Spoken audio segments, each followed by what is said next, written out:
Want to know what our favorite points are and the mini cards we have that help us earn even more of these points? Keep listening to find out. Welcome to the Travel Hacking Mom Show. We are three moms who've discovered how to leverage credit card welcome offers to get hundreds of thousands of dollars in travel expenses for nearly free. We've used credit card points and miles to take vacations to places like Hawaii, Paris, Greece, the Maldives, Italy, and so much more. And the best part? We each still have an 800 plus credit score. Imagine being able to book a vacation without having to check your bank account. It's totally possible, and we're here to show you how. Hey, I'm Alex. And I'm Pam, Alex's mom. And I'm Jess. We are Travel Hacking Moms. If you follow us on Instagram or read our blog, then it's probably no surprise to you that our favorite points out there are Chase Ultimate Rewards points. Not only that, there are two best ever offers on two of our favorite Chase cards that are ending soon. We are going to dive a little bit deeper into those later on, but let's just say that Chase has not only increased the welcome offers on them, they also decreased the minimum spend, which pretty much never happens. So these are definitely offers that you are going to want to take advantage of. The other thing is on Instagram, due to affiliate rules, because we have links for Chase cards, we are not actually allowed to say Chase. So you may hear us refer to them as the Blue Bank or the Paw Patrol Bank, which sort of has become an inside joke amongst travel hackers in the Instagram community, because when this rule first came out, I jokingly messaged Alex on Instagram and said, we should just use the Paw Patrol GIF from, the Chase GIF from Paw Patrol in our stories. Instead of saying Chase, we can just use that.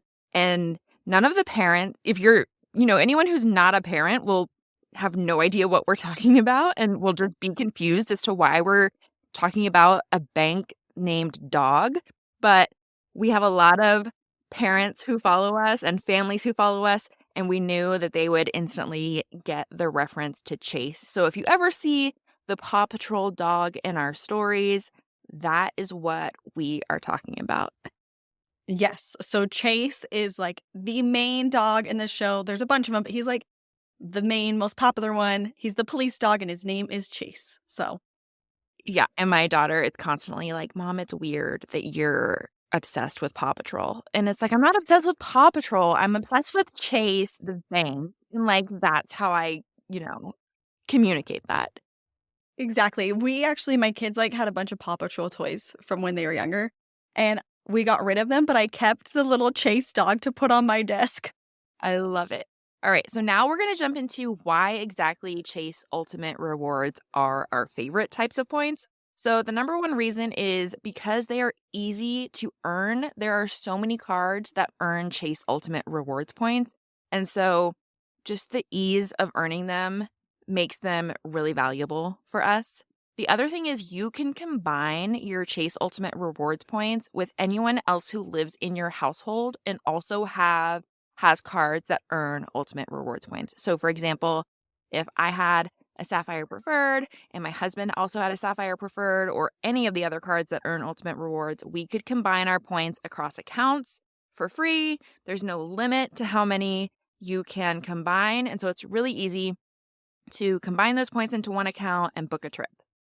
The other thing is that Chase is the only transfer partner of Hyatt, and most of you are probably aware that we are all Hyatt obsessed. So being able to transfer from Chase to Hyatt makes them super valuable for us. They have a lot of other great transfer partners also that we are going to get into more a little bit later in the episode. Okay, so let's go over the cards that actually earn Ultimate Rewards. Like Jess said, there's a bunch of them. The three main cards are the Chase Sapphire Preferred, the Chase Sapphire Reserve, and the Ink Business Preferred. These are marketed as travel reward cards that earn Ultimate Rewards. So the card we talked about the most is the Sapphire Preferred. So we're strong believers that everybody should have that card. We all have it, and I will have it forever and ever. And we'll get into a little bit more about that, why that is later. But they also have 4 cards that are technically cashback cards, but these cards can earn ultimate rewards and unlock a huge ability for you to earn even more points. So those cards are the Freedom Flex and the Freedom Unlimited. And then you also have the Ink Business Cash and the Ink Business Unlimited. And those last two cards, the Ink Business Cash and Unlimited, are the ones that Jess was just talking about at the beginning of the episode that have those amazing welcome offers. So currently it's 90,000 points. After you spend $6,000 in 3 months, it typically is just 75,000 points and you have to spend $7,500. So much better offer, and they don't have annual fees. Yeah, and even at the 75,000 points, like, I still always thought that those were amazing cards. And so when Chase came out with these offers, I had to do a double take. I was like, are they really, like, bumping this up and lowering the annual fee? But once this offer goes away, I'm still planning to have both of those cards in my regular rotation of cards to apply for because, like you said, no annual fee, a ton of Chase points, and yeah, they are just great cards all around. Yeah, they're great everyday spending cards. The other thing, too, is these offers are ending soon. We don't know the exact date, but if you're considering getting these cards, I would do it now. And if you go and you look, let's say you listen to this episode a month from when it aired and the offers aren't around anymore, 75,000 points at the 7,500 spending is still a great offer on these cards. We had never seen them go to 90,000 points before. So we don't know if that'll happen again. So if you're on the fence, I would totally still get these cards with their standard offer. Also, I know a lot of you are thinking, well, I don't have a business, but you probably do. Or if you don't, you should get one. You should think about selling on Facebook Marketplace, opening, having a garage, having regular garage sales, do something. And we have a post about can I earn a business card? We'll include that in the show notes. We have had numerous reports from people who have just opened up a business card. They're even putting down just a couple $100 of projected business income from it, and they're getting automatic approvals. So it is really the way to be able to have more points and miles, and especially have more Chase Ultimate rewards. That's what I say too. Like, people will DM us and say, well, I really want one of these cards, but I don't have a business. And I'm like, well, you need to make a business. Like, I'm not kidding, because this is how you're really going to level up your game. And like you said, it doesn't have to be employees and tons of income. It can be as simple as any sort of side hustle. And so I feel like, especially after the pandemic, people have all sorts of side hustles that they are working on. So yeah, it is way easier than you think to qualify for one of these cards. Exactly. Even something as selling on Facebook Marketplace. That was my first business when I started getting business cards before I was doing Travel Hacking Mom. And so it's pretty simple. Make sure if you're interested in this that you check out that blog post in the show notes because it walks you through how to apply, especially if you don't have a business license or an EIN. You don't need those things to get a business card. And that blog post will go over how you will apply without having those things. Getting back into the cards here, those 4 cards, the 2 Freedom cards and the 2 Ink Business cards, none of those have annual fees, which is fabulous. But the downside is you can't just open these cards and then transfer them to Hyatt or United or any of those travel partners. They're cashback cards. So what you need to do is you need to also have one of the 3 travel reward cards. So either a Sapphire Preferred, Reserve, or the Ink Business Preferred. So how it works is you are going to be given ultimate rewards when you hit the minimum spend on those cashback cards. And if you didn't have those travel reward cards, you would just cash out those ultimate rewards at 1 cent per point. But we are not going to do that because we can get so much more value out of those points if we use them for travel. So instead, what you're going to do is you're going to take those points. Let's say you open the Ink Business Cash. You're going to take the points from that card and then you would move them over to your Sapphire Preferred. And we can actually include a link to the show notes about that too, how you move your points. It's super, super easy. And then once they're in your Sapphire Preferred account, they have all the capabilities of the points you earn on your Sapphire card. So you can transfer them to any of the partners. You can book in the Chase Travel Portal and get more value for your points. So these cards, if you get the Sapphire Preferred, you already have that card, then getting some of these cash back cards really can help you earn so many more points, not only from the welcome bonus, but from your everyday spend. And if you don't have a Sapphire Preferred card and you're listening and you're just getting started, I would actually recommend getting the Ink Business cards first, and then later on getting the Sapphire Preferred. And then once you have that card, then moving your points from your Ink card to your Sapphire. Totally agree. I would do the exact same thing. Yeah, so let's talk just for a second about the Freedom cards.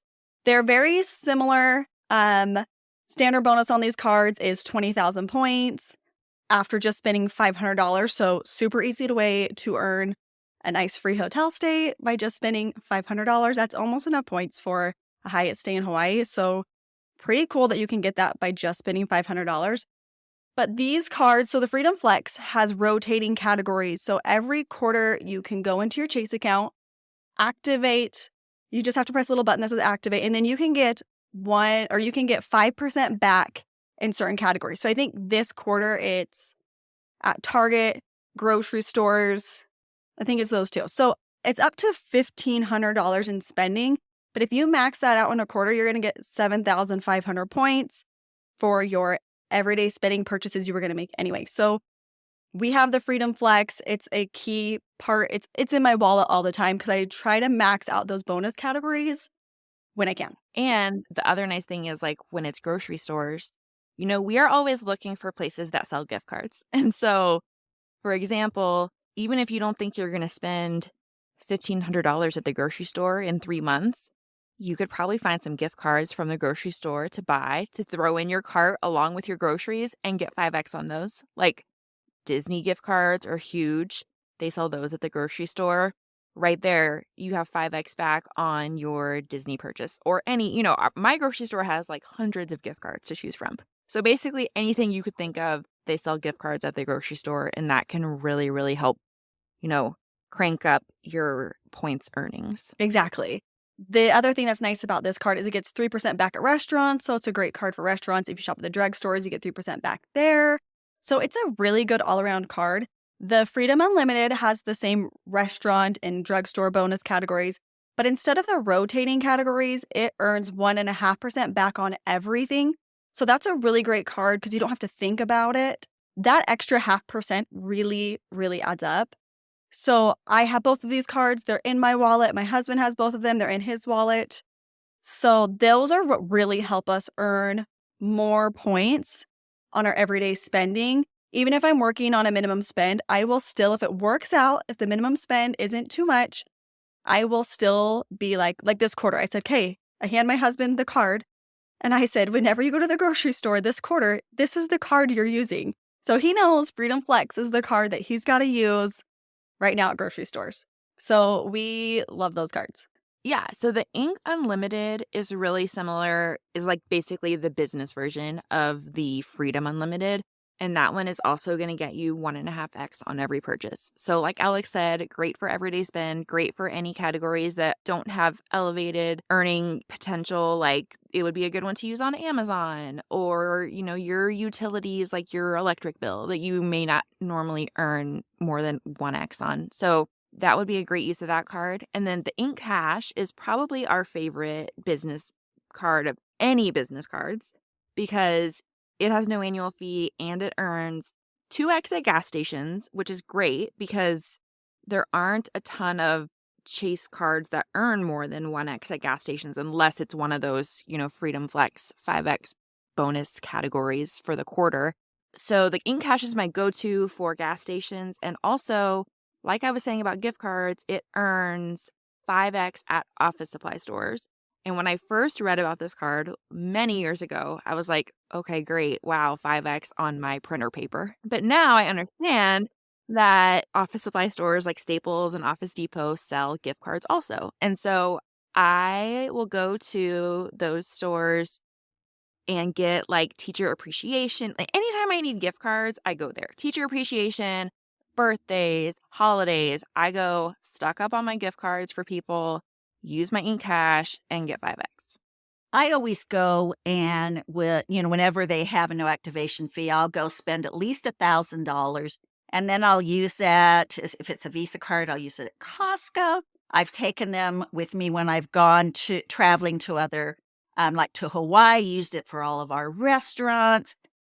So just it's really nice to have on hand if you've got a purchase that's coming up. I know I used them for buying a computer or laptop one time. So it just works out really well to get 5 times per point instead of just the 1 to 2 that we usually get on most of our cards. Yeah, exactly. If you're listening, you're like, what is she talking about? My mom's talking about the Visa and MasterCard gift cards that you can use anywhere.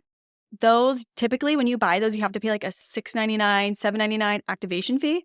But occasionally, Staples and Office Depot will waive those fees. So when they do that, that's a good time to go and buy these gift cards. I've used them at like the dentist's office where I'm only going to get 1% back there. And so instead, I'm getting 5% back. So that's another great way to try to use those, at those categories where you don't typically earn very many points. I love it. And thanks for clarifying that, Alex. Sometimes I start talking credit card points and miles, and I think everybody knows what I'm talking about. So thanks for helping clarify that. No problem. So just to recap, because I know that was a lot of information about the different cards. So you've got 3 cards that are marketed as travel rewards cards: Sapphire Preferred, Sapphire Reserve, Ink Business Preferred. Then you have 2 personal cards that are cashback cards, the Freedom Flex and Freedom Unlimited. 2 business cards that are cashback cards, Ink Business Cash, Ink Business Unlimited.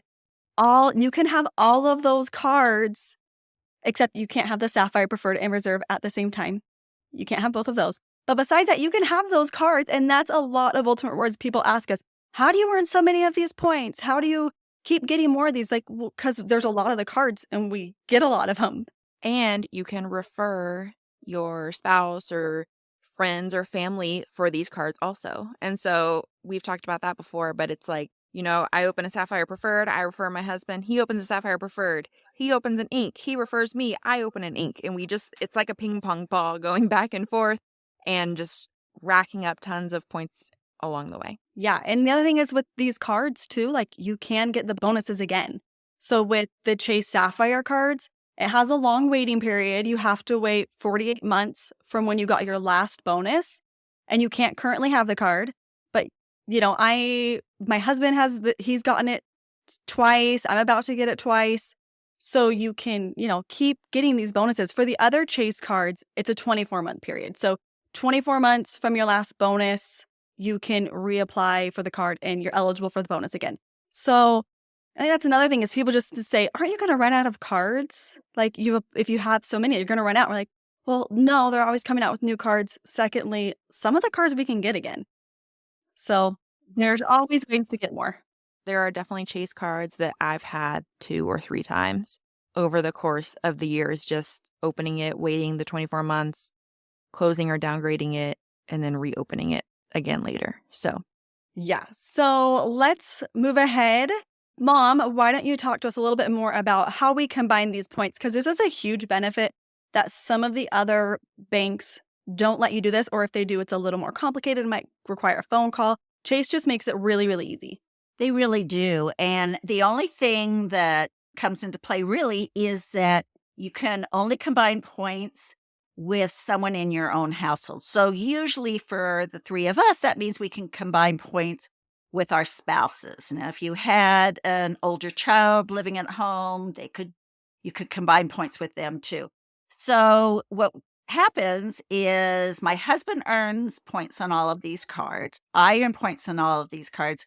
And I have him transfer all of his points to my account because I'm the manager. Wait, hold on. Yes. Does he actually transfer them, or do you log in and then take them and put them in your account? Yeah, that's how I do it. That's more accurate. That's what we do too. Yeah, I don't think my husband even knows how to. I know he does. He doesn't probably know the login. No, he probably doesn't. Honestly, once he earns points, like he just got points on the Chase Ink Unlimited, I think those points sat there for about 2 days in his account, and I transferred them out to mine. I keep all of our Chase Ultimate Rewards in my account. I even will transfer my Chase Ultimate Rewards into my Chase Sapphire as soon as they post. So it's my Chase Sapphire Preferred that holds all of our Chase Ultimate Rewards. Now, once they're there, I can only transfer them into a transfer partner like United or Hyatt in my account. I can't transfer them into my husband's loyalty account unless he's an authorized user on one of the cards. So, but that's fine. He doesn't have to do that. I don't want him to it in his accounts. I want it all in mine. I want complete control over this because I love, love, love Ultimate Rewards, and I want to use them the way that I want to use them. And honestly, he wouldn't know how to anyway. And you can combine your Freedom account to your your spouse's Sapphire account. You can combine anything that earns Ultimate Rewards to your Chase Sapphire account. Now, the first time that you do it, it is much easier if you call the bank. It's a simple phone call. For my husband, this is how we do it all the time with every phone call we make, is he calls and he says, "Hi, I'm Lee. Will you talk to my wife about," I give her permission to talk. "Will you talk to her?" And they ask him a couple questions. He passes a phone to me, and then I let them know what we want to do. It is so funny that you say that because that is 100% to a T how our phone call went to Chase to combine Sapphire points. It's basically my husband saying, "I'm so and so. My wife is going to handle the rest. Here she is," and like hands me the phone. Exactly. We do that for every single part of travel hacking. I'm definitely the speaker. He just has to make a call once in a while. And so your player two has to be willing to at least make those calls so that you can speak. They don't have to do much else, but they do have to, prove that they have given you authority to act in their behalf.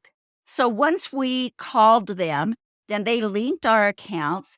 And from there, it's been really easy. That one call, now I can take any of his Ultimate Rewards and transfer them into me and use them however I would like to use them.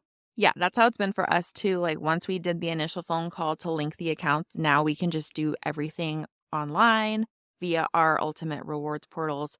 So no more calling.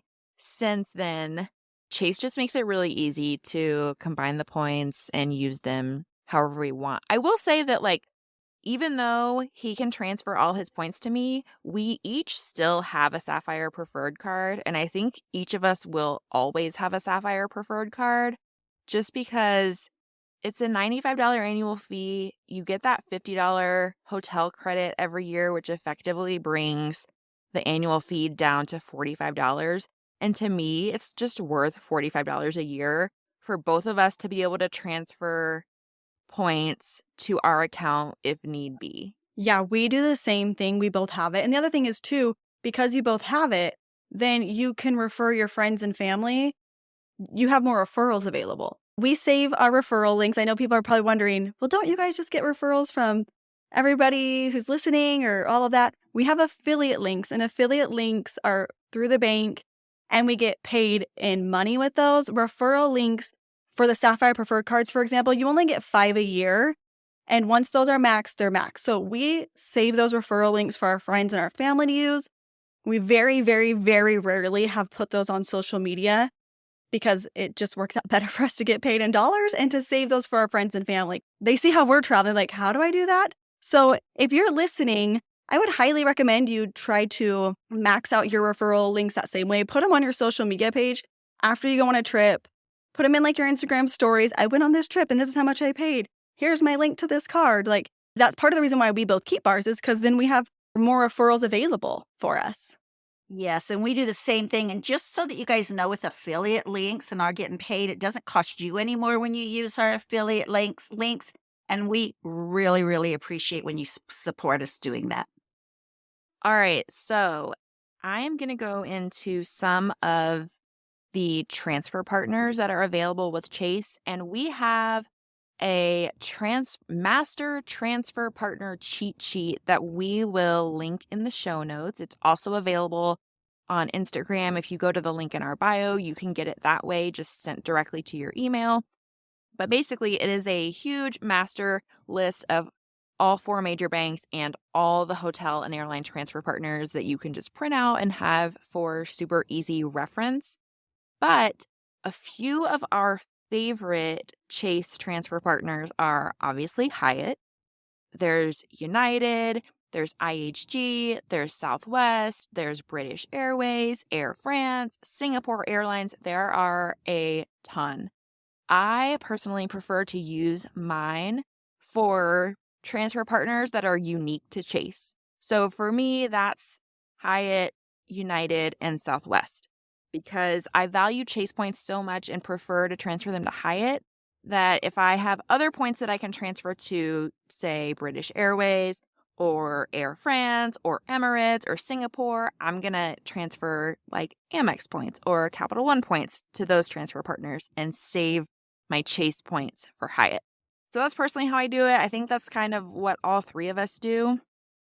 And the reason is because Hyatt just offers oversized value. You've probably seen that we have a blog post about it. We constantly are posting about our Hyatt redemptions, but you can just get such great value transferring to Hyatt. I regularly get 2 to 5 cents per point by transferring to Hyatt versus like cashing it out or redeeming it through the Chase travel portal. And so that is why Hyatt is our go-to. We actually don't typically recommend transferring Chase points to any of the other hotel partners like Marriott or IHG, unless you just need to like top up your account in order to redeem for an award stay. It's not going to get you a good value to transfer to Marriott or IHG. So yeah, I would never transfer like 100,000 Chase points to Marriott because that's going to get you like one night. Exactly. Like Chase, to put it in perspective, a hotel night in Hawaii with Chase, you can get a really nice stay for 25,000 points a night. To get an equivalent stay in Hawaii is probably going to cost you about 70,000 points, if not more. They're just Marriott doesn't even have an award chart anymore. They just charge more points for their stays. And so your points they'll go like, you're going to double your points essentially if you save them for Hyatt. So that's why we're so like team Hyatt, or part of the reasons why we're such team Hyatt.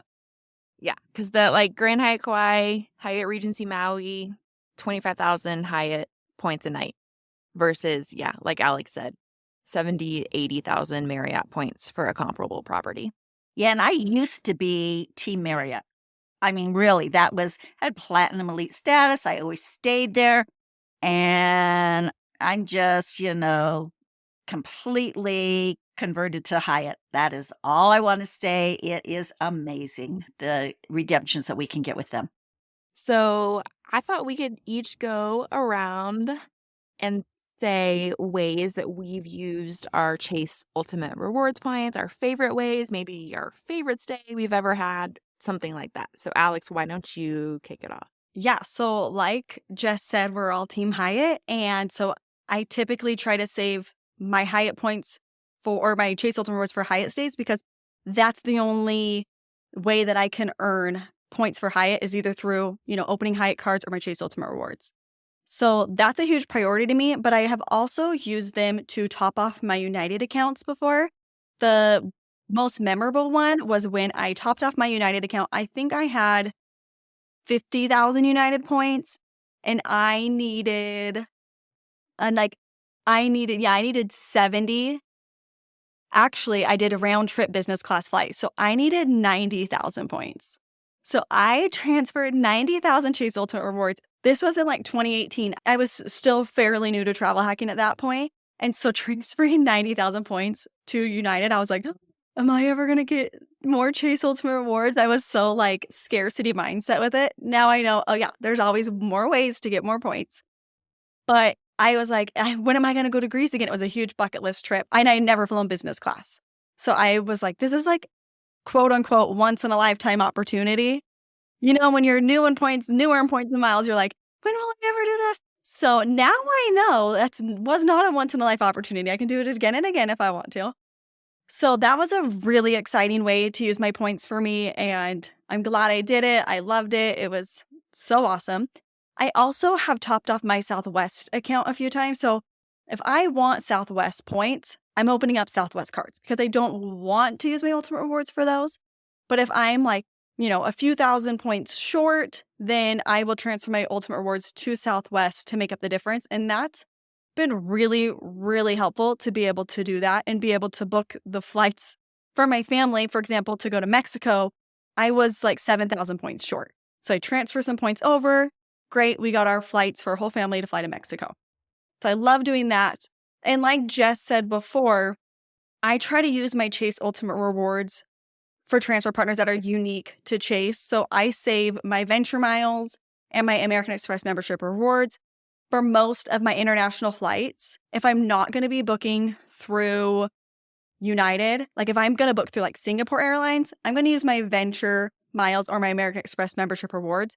I could use my Chase points. They all transfer to Singapore, but I'd much rather save those for Hyatt, United, Southwest properties or transfer partners that I can only book through Chase. Yeah, I agree. That's pretty much what I do now too. I have used them in the past and transferred them for some United flights or to top off it.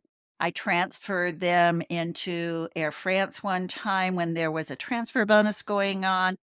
But now I don't think I'll ever do that. I'm kind of in the same camp as Alex, and I know Jess, where we'll use other points for our flights, and I am all about the Hyatt stays. I mean, I am obsessed with more Chase Ultimate Rewards. I am just trying to find more ways to earn them, more ways to stay at bougie hotels on a budget with Hyatt. One of the things I really love about Hyatt hotels, one of the brands I just love is the Small Luxury Hotels brand. I've stayed at a few of them. One was so-so in Paris, but the others have been over the top. We just recently got back from a trip to Tokyo and Australia and New Zealand. We primarily stayed at Hyatt hotels. There wasn't a bad one in the lot. And my very favorite one was a small luxury hotel. We stayed in Queenstown, New Zealand at the Carlin Hotel. It was pretty amazing. There's only a specific number, like 12 rooms there. I believe they're all 1 to 3 bedroom suites. Ours was a 1-bedroom suite. We got, this huge living area, beautiful bedroom, huge, amazing views of the lake there. The huge Everything's huge and amazing, huh, today? When I talk about small luxury hotels, of course, it's kind of Pam talk, isn't I it? know. You're giving the airport lounges a run for their money with the Hyatt talk. Our terrace was really big. It had a seating area with an outdoor fireplace, a grill, our private hot tub, and the view was just out of this world. So that was really a nice stay. When you book a small luxury hotel, you automatically get a upgrade. You get free breakfast. So we had free breakfast, which were really good. And this place was crazy good because they brought us canapes, appetizers every night, and they brought us dessert every night. And it was fully stocked with snacks and drinks. And we're talking about 3 or 4 little snacks. No, there were 9 to 10 full-size snacks there. I mean, I was eating my way. I need a whole episode just about this hotel because I want to go there now. I was just thinking we're going to have to change the title of this episode to the Carlin Hotel. Small Chase Ultimate Rewards. You could tell I kind of liked it. The next episode we're recording after this is all about her stay. So she's going to get to talk about all this kind of stuff again. That's right. But I really enjoy using my Ultimate Rewards for Hyatt stays because, like I said, such oversized value. I think we paid 35,000 points a night, and it ran for $1,500 in cash. Pretty amazing. Can't get that if you're transferring your points to Marriott. Definitely not. And yeah, I don't have a ton to add that both of you haven't already said. It really pains me to not transfer them to Hyatt. I remember when we were in Mexico in December for our retreat, Pam found an amazing deal from London to LAX and Polaris for 60,000 United miles. And I only had 20,000 United miles in my account. And I was like, Pam, should I book it? I'm going to have to transfer like 40,000 Chase points to United. And Pam was like, do it. It's Polaris. Do it. Do it. So I did it. But it pained me a little bit to transfer to a partner that wasn't Hyatt. But I think it's going to be worth it to fly Polaris from London to LAX. It will be, and you'll earn more ultimate rewards to make up I know, for it. I know. You're already working on earning more if I know you. Pretty much all I do is just constantly work towards earning more ultimate rewards points, whether that be through sign-up bonuses or everyday spend like my gift cards from all the different places. Exactly. So if you haven't figured this out yet, stocking up on Chase Ultimate Rewards is a huge part of our points and miles strategies. It is really what we are all after every day, all the time. And if you'd like to make them a bigger part of your strategy as well, be sure and check out the show notes to get our free ultimate guide to ultimate rewards. Thanks so much for listening to the Travel Hacking Mom Show. Make sure to hit the subscribe or follow button from wherever you're listening so you never miss an episode. Want to start jet setting even faster? Follow the links in the show notes to learn about everything we discussed in today's episode. And to stay connected and follow along, follow us on Instagram at Travel Hacking Mom. We can't wait to see where in the world points and miles take you.